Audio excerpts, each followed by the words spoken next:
Morning again, everyone. It's Saturday, the 13th of December, 2025. I'm Peter Boyles, and 710 KNUS. We are Denver's talk station. The weather, it's beauty. Sunny and 61. Tomorrow, Sunday, 63 will be the high, and on Monday, 64 will be the high. I've been giving some thought to this. It's been great open lines. We have one line open. Phone number is 303-696-1971. Really been jam line since we began the show. John Caldera was kind enough to stay with us into the first 15, 20 minutes, and then it went jammed open lines. And the question is, how has Donald Trump changed you? And I threw some addendum questions with your family in Colorado, the country, and the world. And what's clear to me, I've been doing some really interesting reading some really smart people, and we were talking about this. And when people put spans or epochs to history, and I'm not alone, obviously, with this, and the idea that the 60s don't begin until John Kennedy's murder and don't end until Richard Nixon resigns. And something that's been clear to me is the 9/11 attacks, the World Trade Center, the Pentagon, what happened, and September 11th, 2001, the close of the 20th century. And that was the American century, the 20th. And World War II ends in 1945, and we lead the global order. And the Cold War begins, and all of this. And what we have found out under Bush and Cheney, and certainly under Biden and others, that our country, and I go back into Nixon, our country has been hollowed out. The so-called means of production have fled the country with the multinationals when the Clintons give most favored nation, but, Richard Nixon goes to China. And we have this American-led global order that really is established after World War II. It becomes fragile and becomes hollowed out. In the decades that follow all of this, these people clung, leaders, to these perspectives of pre-9/11 order. And you take fools like George W. Bush and you apply these obsolete solutions to a new era with all these other problems. And so what happens? And I think the dawn of Donald Trump. If you love him, if you hate him, it doesn't matter. This is the beginning of another era. And the event itself. And so I decided this would be a great on-air question. It really, blind pig finds an acorn. We did work out, how has Donald Trump changed you? And we can put your family and the country and the world and everybody else involved in it as well. So I think we go to Jack in Wyoming. Jack, you're on the radio show. Good morning and thank you. Okay, on your point, my investment portfolio is doing a lot better, particularly in the dividend part, because companies are doing better and they're paying it back to the stakeholders. So we're doing very good with that. So that would be the number one thing. The other thing, he seems to have sealed off the border. And if you contrast what Trump has done is what we had with Biden, I mean, it couldn't be more stark. I mean, it just couldn't be more. I don't see how you could have a greater opposite. So let's hope we don't have any more Bidens. Was that the song? I just turned the radio on. You played that song. Was that Brenda Lee, and was that in the mid-50s? Rockin' Round the Christmas Tree. It was Brenda Lee. That was like in the mid-50s, right? Oh, I think so, too. Jingle Bell Hop was... Yeah. That was, sure. We were kids. Yeah, well, you and I are the same age. You know that, right? I know it. Sure. Yes, I know. Yeah. All right, well... Fair enough. You going to stick around a while, or are you going to retire soon? Be like Sinatra, just keep coming back, retiring, coming back. The chairman of the board. All right, got it. No, but thanks. That's kind. Thanks, Bubba. Merry Christmas. Thanks. We don't talk. We go to Ron in Golden. One line's open. Ron, you're on the show, man. Thanks. Good morning. Hello. Good morning. How you doing? Well. Good. Well, listen, I want to let you know that I voted for Donald Trump 3 times. And the thing he has done for me personally, probably the most, is actually a little different than you're used to. I'm a believer in optics, how things look. You just got I just lost your call. Come back and say that again. I believe in optics, how things look. Uh-huh. Like they call the housing market, the drive look when you drive by a house, what it looks like. Well, Donald, fortunately, has really taught me a lot on what I say, well, how I think before I say it, because he certainly has no filter. And I think he's a lot like the old story, the emperor with no clothes. Someone needs to help him to be able to realize the impact of the optics of what he's doing. A lot of great ideas. He's done a lot of things right, but you can destroy all that as it appears the wrong way to the people who are going to be voting for you or against you. That's how he's helped me. But he's, and for all intents and purposes, this is his term. This is his last term.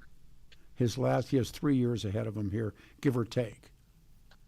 And you're kind of in free fall then, because you're not standing election again, and that's always the belly fire of the first term of anybody. Congressional seats, senator seats, it doesn't matter, gubernatorial seats. So he's unencumbered for the next couple of years. What happens when that's up? What do you think happens? Well, if he wants to protect that legacy, he needs to watch how he does things now, because I don't think anyone out there is able to do what he has done, and especially in the future, I don't see that person out there. So I think it's going to be a free fall for the country. You're right about legacy. They from my reading, legacy is something that especially presidents want to maintain. What is my legacy going to be? And I think it's one of the reasons why George W. Bush doesn't show his nose, because I agree. He knows that reasonably intelligent people realize what he did. Yeah, and see, Donald Trump has the opportunity to really protect his legacy, but he doesn't listen to anyone. He's his own guy. God bless him. He's done a lot of great things right because of that. But I don't know who is going to be able to actually shake him and say, look at what's happening. Because he does so many things right, he could ruin that and put a huge blemish on it because of how he does things. What's your best guess? The optics. That's a good call. What's your best guess at the end of this? Then what? I think someone's going to finally, before the midterm elections, bring him around to where he's going to start to do things that probably I would like to see him do, and many Americans would, but I don't know if that's going to be too late or not. I unfortunately see a takeover by the Democrats in the House and in Congress, and if that happens, then Donald Trump is history, because they will not let him go, and they will definitely try to everything they can possibly do. His last 2 years are going to be a nightmare. You're very smart. I said that to the fellow who was talking about the elections. The big one, the big off year is coming, or the big midterm is coming. We go into 26 and then go into November of 26. There's going to be seats and positions that are going to be in free fall. What's going to happen? And you're absolutely right. Right now, it's huge. Yeah, right now. This is huge. Yeah, big time. I mean, it's beyond what you and I can imagine. And right now, across the country, the Dems are making some inroads, and whether that's a reflection on Trump's policies or just simply it is. But you're well said. That's I go back to what I said a couple minutes ago, the emperor with no clothes. People are laughing at Donald Trump who don't even deserve to laugh at him, but they do anyway. And they get together, they congregate, and that's going to be the impact come next November. I agree with you. And yet, I watch polls, and you do with that, or you want to do with polling data as you will, but he slipped down to about 35% approval. And then he's turned his guns to domestic policies, tried to get away from the insanity of getting involved in Middle East or getting involved in Ukraine. And he's gone back up. When I when the show this morning before it started, he had a 41% approval rating, up 5 points, meaningless, but nevertheless. Yeah. He's looking at, and he should. I mean, one of the things that I did like about what he said was, and he's proven the case. Like I said, I get into private conversations with people about him. We're not killing anybody in the third world right now. I know we are with surrogates. You can say we're doing it with the industrial complex, but there's no American GIs. And I know they're in the Ukraine. I know they're different places, but we're not in a shooting war. And Trump made that case. Stay the hell out of this stuff. So that Yeah. part. Now, Go ahead. I agree. Now is the time for him to truly protect his legacy, and not have any clothes on and show his ass is not the way to do it. When people were talking about living in actually having a nuclear, as they say, to sanitize it, an exchange, that's unthinkable. And I listened to talk show hosts talk about it, and I said, what fools we have become that you can actually talk about that. And so we'll see. But It's kind of funny, Peter. When you were a kid and I was a kid, we're the same age, by the way. Oh. What did we do back in the 50s? What was the drill we did? Hide under our desks. duck and cover, duck and cover, as if. That's right. So when you're at school, you hide under your desk. Yeah. Think about that. As if. How ridiculous was that? Right. Yeah, and I've written about it. I don't care where you lived. I grew up in Pittsburgh, and I had these really great uncles, and they would tell us, like, they always seemed to get together at my dad's or grandma's or somebody, and somebody bring a case of beer and somebody bring, a jug, and they'd sit around and tell stories, and I loved it. I'd be a little kid sitting next to the heater and listening to them tell stories. And this is the time of the year. I was telling this to my daughter last night. This is the time of the year that my dad's whiskey got better. This is and my dad in the holidays. My brother and I talk about it. My dad, there's whiskey called Old Granddad, and and my dad, that would hit after Thanksgiving. Old Granddad would show up, and Huge jug. and somebody would bring in a bottle, and then they would sit and they would talk, and they knew that the Russians or the Soviets were going to bomb Pittsburgh because they made steel and coal mines and iron. And they'd say, hey, we're going to catch it here, And I'm going, whoa, you're a little guy. And remember they had those, we did duck and cover. Yeah. And We were taught that. we would have never lasted. I mean, we were going to be incinerated, but we did duck and cover. That's true.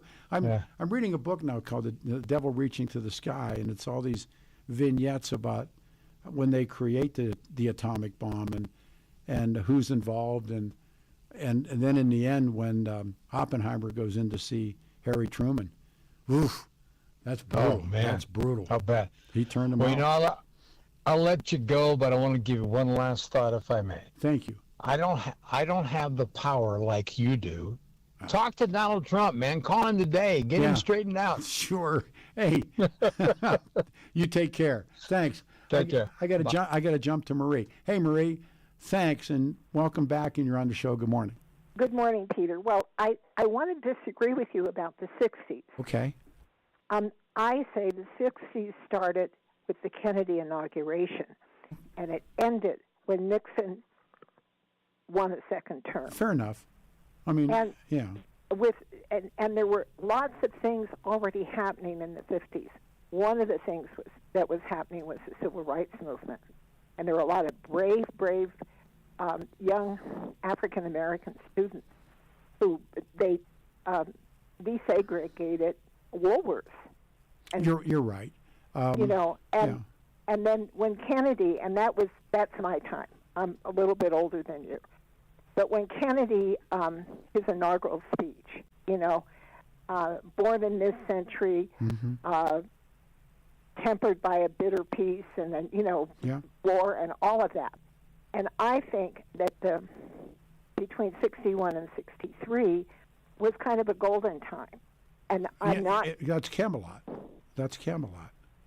But it didn't become Camelot until much later. No, you're right. We look back on it, but that is not, and it's Jackie Kennedy that said. I know, Yeah. but that isn't the time that I remember.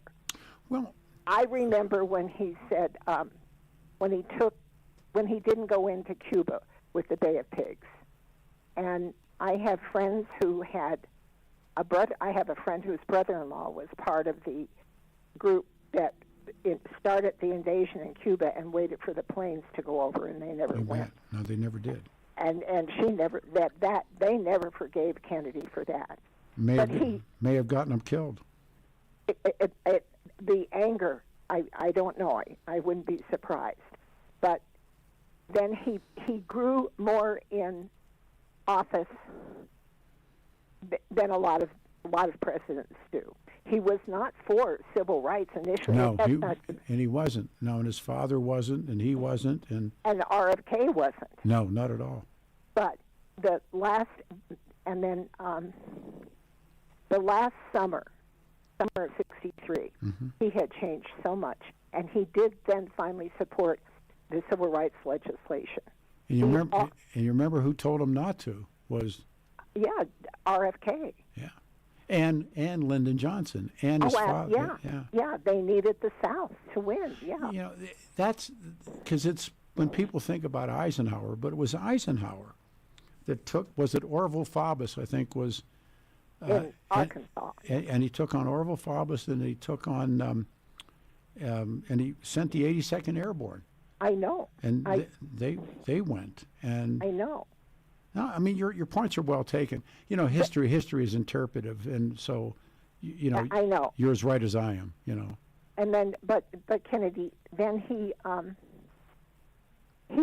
Khrushchev, and he literally brought the world to a nuclear war. I don't think either of them intended to do that, but that's kind of how things snowballed.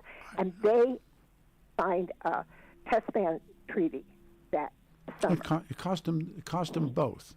It cost Khrushchev his job, and I think it cost Kennedy. Who knows? Kennedy his life. No, it's could be. I met name dropper. I met Nikita Khrushchev's son. His name is Sergei. And really? And he was the one that the book Khrushchev Remembers, and he's great English speaker. I mean, and we talked about it, and that cost him it cost his father, Nikita Khrushchev, his job. Wow. And I think it was part of what cost Jack Kennedy his life. There were all kinds of and the other thing that happened, I think, was that the draft, and I'm a woman, and I wasn't subject to the draft, and I was very lucky because I didn't have anyone that I loved. I mean, I had friends, but what was not fair with Vietnam was that a man could be drafted at 18, sent to Vietnam at 19, be dead at 20. He couldn't vote till 21. Yeah, that was part of the argument when they changed it. I don't know.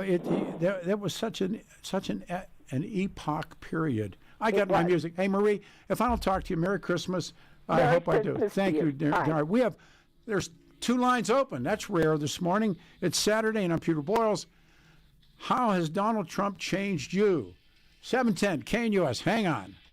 Your 710 KNUS forecast is Saturday, sunny skies, pleasant temperatures around 60, gusty winds up to 20 miles per hour. For tonight, mostly clear, lows down to 30. Nice days ahead for Sunday and Monday and Tuesday with highs in the 60s, overnight lows in the 30s. Weather brought to you by L&L Heating and Air Conditioning. For quick, trustworthy, and dependable service, call L&L Heating and Air Conditioning at 720-851-1691. Visit them online at bestdenverhvac.com. That's bestdenverhvac.com. You'll be comfortable with L&L. I'm day weather meteorologist Patrice Sutter in the 710 KNUS Weather Center.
rocking around the Christmas tree.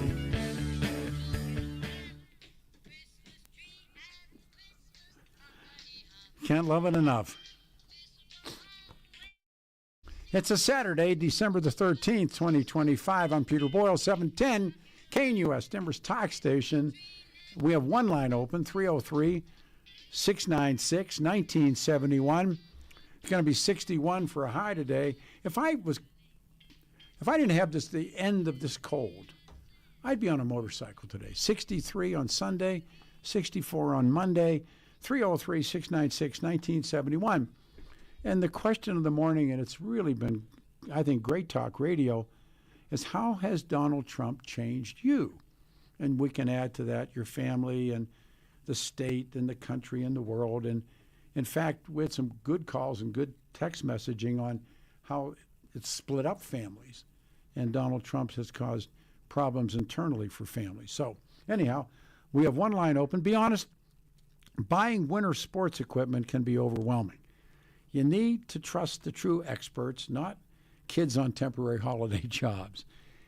John Marriott, the staff, Paul, Jack, everybody at Larson Ski and Sport, they live and they breathe the slopes. I've known them now forever.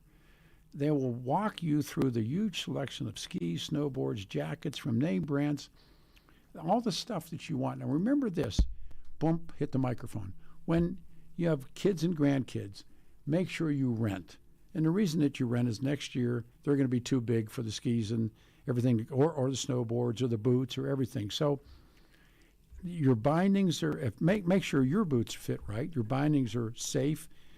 Jack Marriott, the kid knows boots. New jackets keep you warm at 12,000 feet. You can rent and you can buy, and always get the best advice. John Marriott, the guys at Larson's, the large wooden building. Here's what you do. You're westbound on I-70, get off on the Kipling exit, come down the ramp, make a left. You actually go under I-70, come out the other side, look to your right. You see a big wooden building right on your right. That's Larson Ski and Sport. You're coming home from the mountains. Something's happened to your equipment. You want new equipment. You stay to the right. Get off on the Kipling exit. Just stay south on Kipling. Look to your right. There's a big wooden building. That's Larson Ski and Sport. Get the best advice. Get the best gear. Stop in today and tell them Peter Boyle sent you. You will not be disappointed. Make sure you rent for everybody, for the kids and grandkids. Larson Ski and Sport on Kipling, south of I-70. Call 303-423-0654. Look at them online, larlarsensport.com. Larson Ski and Sport, south of I-70 on Kipling. They are my friends. I think we start with David on line one. Lines are jammed. David, you're on the radio show. Good morning. Thank you. Good morning, Peter. I am of the opinion, and I'm going to quote a line from Jesus Christ Superstar, that Israel in 4 BC had no mass communication. And the reason I quote that is because I think that Donald Trump is affecting every single person in the world just by the mention of his name, and that has significant power in all of our lives. Whether it's good, bad, it's triggering thoughts, feelings, and good or bad behavior. And it's been a long time since somebody's done that on a scale of this magnitude. American presidents, when you abroad in other countries, American presidents hold great sway. In this country, we don't give a damn in this country who the president of France is, but the French care about who the American president is. It's really true. We don't care who the president of someplace maybe in the Middle East it's different, but by and large, American presidents hold a lot of sway in other countries. Donald Trump, I think, in the Middle East, Donald Trump has huge significance. I think he has significance in Ukraine and what's left of Soviet Union. But I think there are other parts of the world where he doesn't. Obviously, in Venezuela, he holds sway.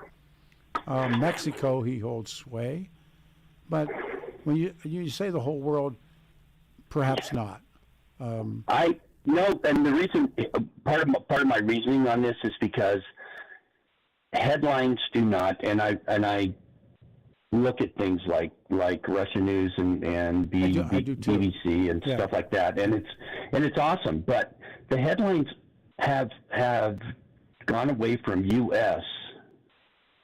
is involved in blah blah blah to Trump is involved in blah blah blah. So the whole identity is focused on one person. You're right. And it's mass media has made it that way, and it's so I think and I think it's good, honestly. I think there's a conversation going on that had Kamala been elected, or we never saw this in the last 5 presidents, that is going on, questioning more than ever before what our goals and what our purpose is, what our goals are, and how we're getting there. And one thing is for sure, that Donald Trump, nobody's neutral about Donald Trump. Right. I mean, I don't know. I mean, in our travels, I mean, there were people that were kind of neutral about Obama, or kind of neutral about W, or neutral about Jimmy Carter. But nobody is neutral, at least to the best of my knowledge, neutral about Donald Trump. Yeah, and that makes my point. That it evokes the thoughts, feelings, and behaviors that are either positive or negative, and it just keeps going. So yeah, but just go ahead. I'm sorry. So he's a worldwide phenomenon that nobody is going to have that kind of grandiose in probably the next 100 years. So I don't know. It's weird. What happens when his term is up? There's going to be a lot of emptiness. Who are people going to love? Who are people going to hate? There's going to be a grieving cycle like we've never seen, probably. Look what happened to CNN after Trump lost the election in 2020. How much they declined because they couldn't pick on Trump that much anymore. But the best one was what happened to Fox. Yeah. And that's why they started lying to get their ratings back, and everything dropped off because he claimed the law. He claimed to steal, and read the books about Rupert Murdoch, when they had to begin with Tucker Carlson and all of those other people to lie to get their numbers back because their numbers left them. So you're absolutely right about CNN, and again, what I talked about earlier a couple hours ago, when you look at the numbers, the Nielsen's on television news. My question to you would be, David, when's the last time you watched television news? I turn it on at 5 o'clock on the CBS and Fox. Wait. But here's what I do. I put it on. It's like 5 minutes on one, 5 minutes on the other. This is bullshit. And then I go, sorry. And that's all right. I hit the button. That's all right. Good. I apologize. But yeah, this is BS, and then I move on because I just can't do it. If you read, and that's why. Yeah. When you read the trades, or you read the people who objectively look at numbers, I said this earlier, the two big losers in the election were the Democratic Party and mainstream media. There's a reason why this purchase has happened in Denver, and I can tell you what's going to happen. They'll diminish it even further, but no one watches the networks. And people get their, like, I'm a total internet guy now. What do I do? I'll watch a Bronco game tomorrow, and then I don't know. I don't watch television that much. Do you? Do you find yourself? My grandson, other than watching sports, my grandson totally doesn't watch television, and it's just what these kids are doing, and they know it. And so, when I listen to the people that go after the media, you're going after a will-o'-the-wisp. It isn't there. The power of CBS News, according to the Nielsen's, David, it's gone. It's really gone. And I think that, like you and like me, and I think there's more people just going out there and trying to find out the truth on their own. So, but at least I hope. But there are so many ways and places, and I think you could go to the international sites. Like there's English Al Jazeera. I read it. I read Al Jazeera, and oftentimes you find stuff that nobody's doing, and everybody goes, "Oh, Al Jazeera," but you can see French CNN. It's a different CNN. Pravda, it's still there. TASS is there. You can read it, and that wasn't available technologically 20 years ago, 25 years ago, and it makes me, I don't know if it makes me smarter, makes me perhaps more informed. And there are people that I read, and obviously you do, and you've totally rejected whatever Channel 4 does or 7 does or 9 does, or you watch a Bronco game, but then what else do you do? Nothing. Read. Reading's the only savior. Reading is salvation. Yes, it is. Yes, it is. Thank you. Thank you. Thanks, Yep. brother. You too. We go to Nick. Hey, Nick, you're on the show. Good morning and thank you. Thanks for taking my call. Just a quick aside. I am not shedding any tears, and I don't think anybody else is, with the demise of network news. They did it to themselves. Sure. And they screwed themselves. Yes. They wouldn't listen to anybody, Nope. so screw them. Nope. And the beginning of all of this really is in Watergate, the Vietnam War and Watergate.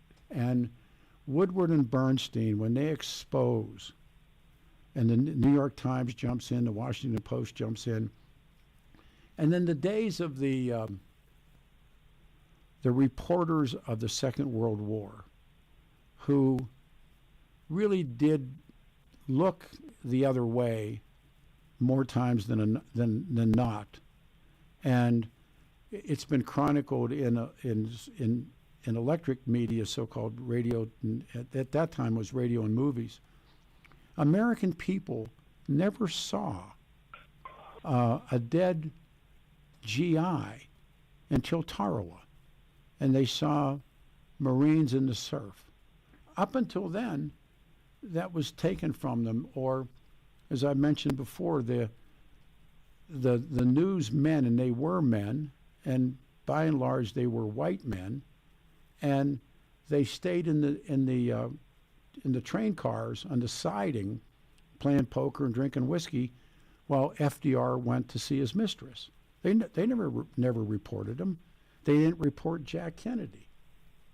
And the business has changed. Just in my lifetime being in the business has changed so much, and a lot of it isn't anything that I think is that great. And I think it was one of the things, the Second World War, the media of the Second World War, Ernie Pyle and Eric Sevareid jumped into Burma. Cronkite went ashore in Normandy. William Shirer covered the rise of the Reich. Those guys are gone. They're not, and they're not coming back. Maybe they're coming back, but. Well, just let me. Okay, just a couple. I know you got other people online. Go ahead. The way Trump can win, or the Republican Party can win these elections coming up this November, it boils down to economics. If the average American feels that things are getting better, he'll win. If not, he's going to lose. Because when it comes down to brass tacks, It's it boils down to economics. Do you have enough money to pay the bills? Yep. They're not really interested in foreign policy. They are, but they're not. Right.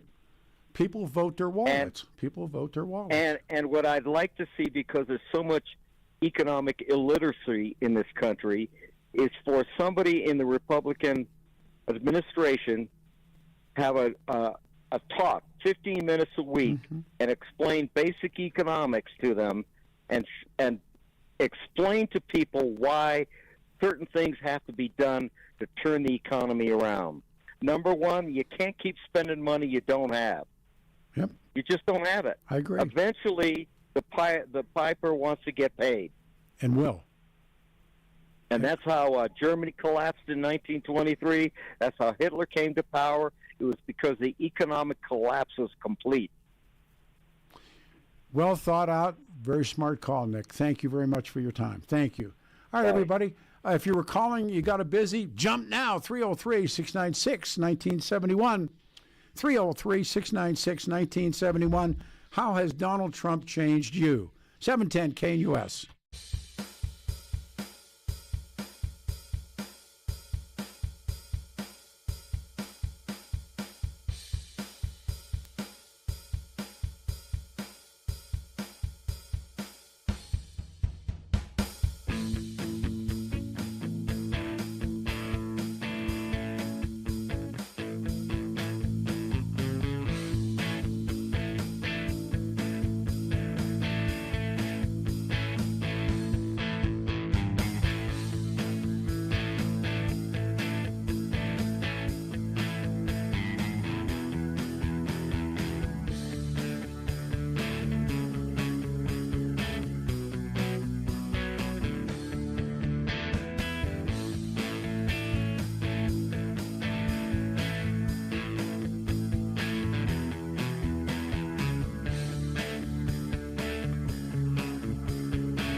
Play it again.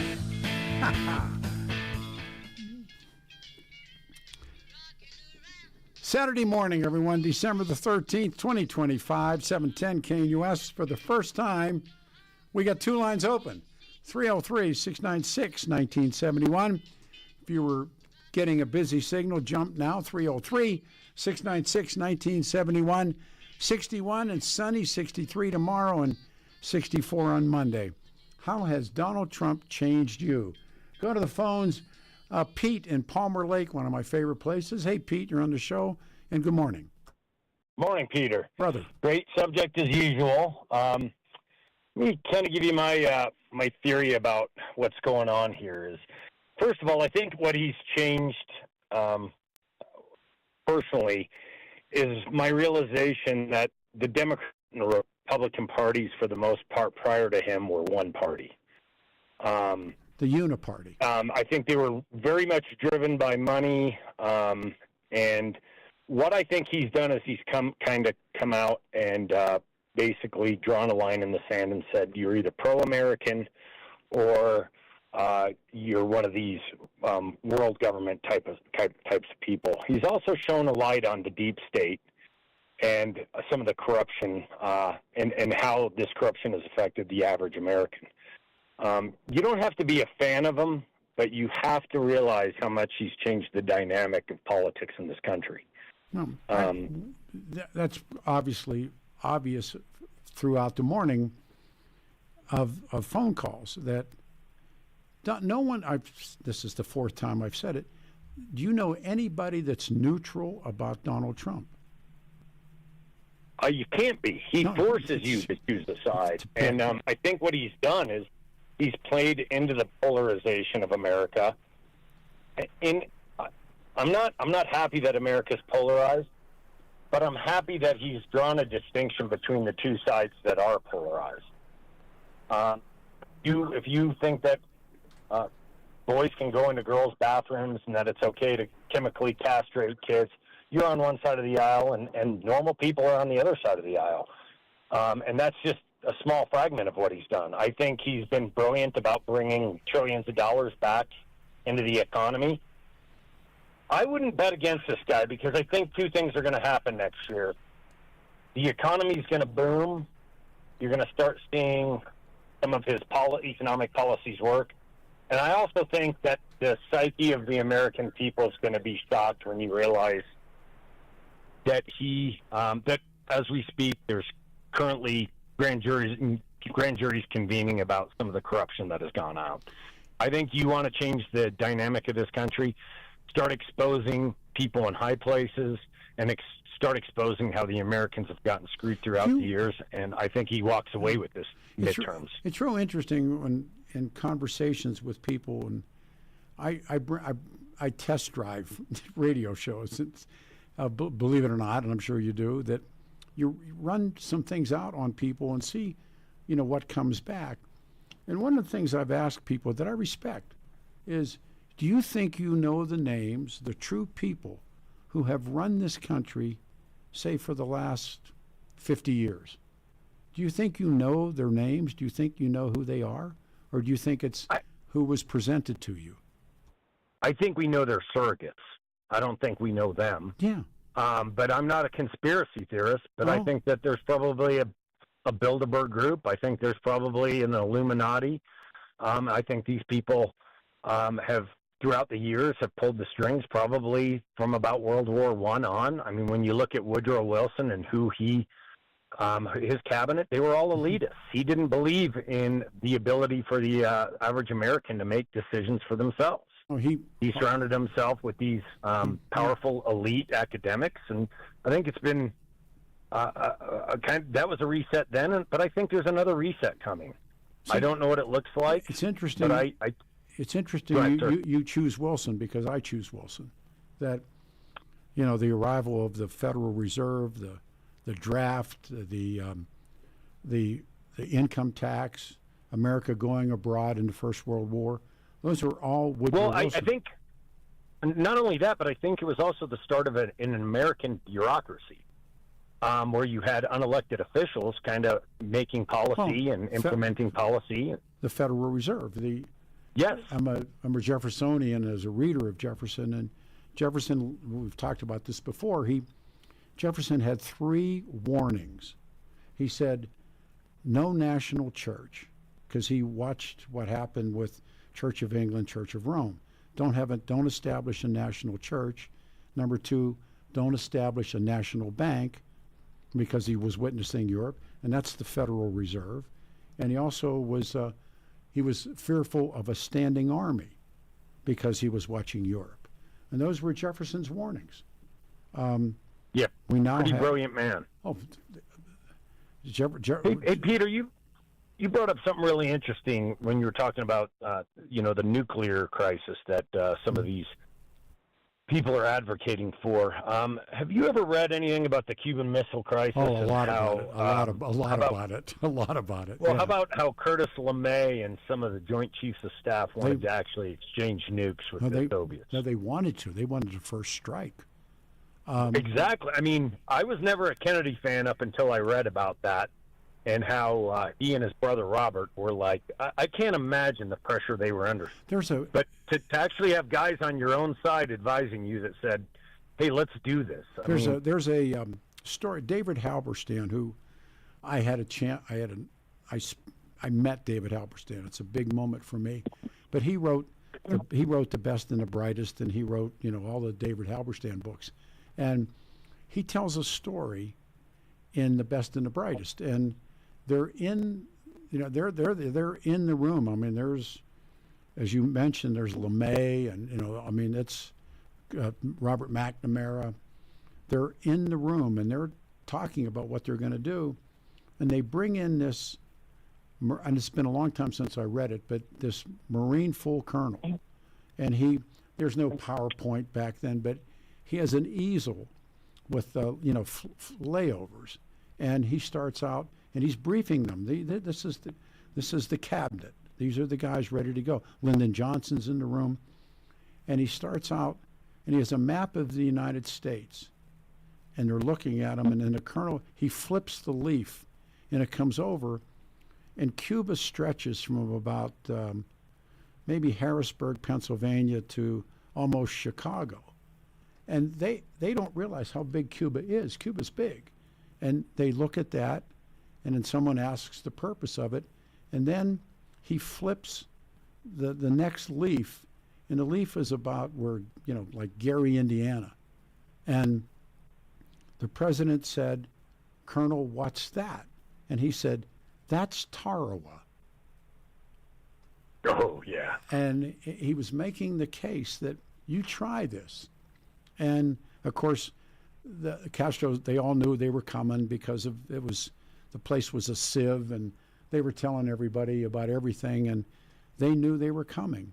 And the bad thing that Jack Kennedy did was he backed out, and they didn't know it, and they went ahead and went ashore. And that changes everything. It changes the CIA. It changes Alpha 66, Omega 7. It changes the guys in the Zapata swamps. It changes changes Khrushchev. I'm no Democrat, but don't you think he was advised very poorly on that invasion? Oh, absolutely. He breaks his brother. Is it Mikoyan, I think, was the foreign secretary, and they're having secret meetings, and he wants to give Khrushchev the way out. Like I said, if you read about Khrushchev's biography, Khrushchev goes home, or Khrushchev is home. They actually win that. The Soviets, they get the American missiles out of Greece, out of Turkey, and they were Jupiter Cs. And Kennedy didn't know they weren't out because the military. There's a whole thing about 7 days in May about the attempted coups, and the military hated Jack Kennedy.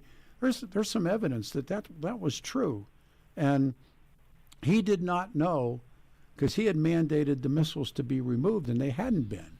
Hank, can I put them on hold? Would you please put them on hold? We'll come. I'll pick you up on your side. Hang on, Pete. 710 KNUS, Denver's talk station. Lines are jammed. It's Saturday.